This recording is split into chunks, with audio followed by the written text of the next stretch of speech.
should have the chance to learn something new when they go to school every day. I think this gifted and talented strategy is a fairly good one. I also want to remind you that there is a state mandate to provide such programming, and we're currently out of compliance.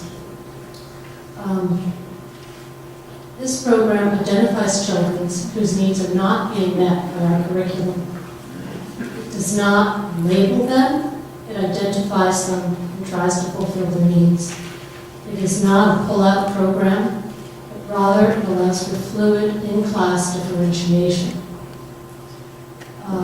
It also includes professional development for teachers, which is essential to the success of any new program. Or gifted and talented program, nor does it differentiate education that we have now. So I'm urging you to support the gifted and talented strategy that's being put forth tonight. We are not labeling children, and we are labeling a program perhaps. Labels, as everyone knows, are a way of structuring, they're a way of organizing and defining integrated, systematic, and appropriate programs with solid teacher training and designated coordination.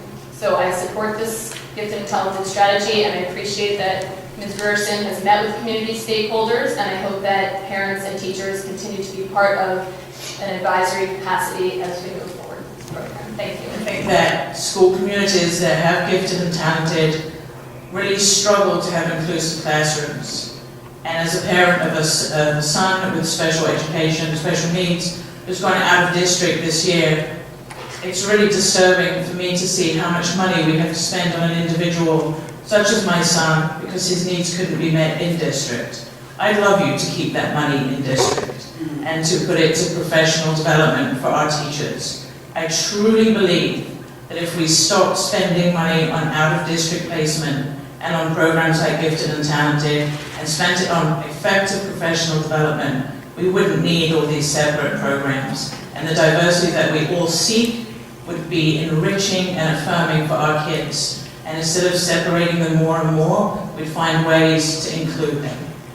Thanks a lot. That was a really personal statement. I'll try to get through this quickly. I'm not very pithy, but I know I have a time limit. I want to begin by saying both of my parents were teachers, and public school teachers, public university teachers, so I hold teachers in the highest regard possible, and even my mother never got a tenure because she didn't have time to publish.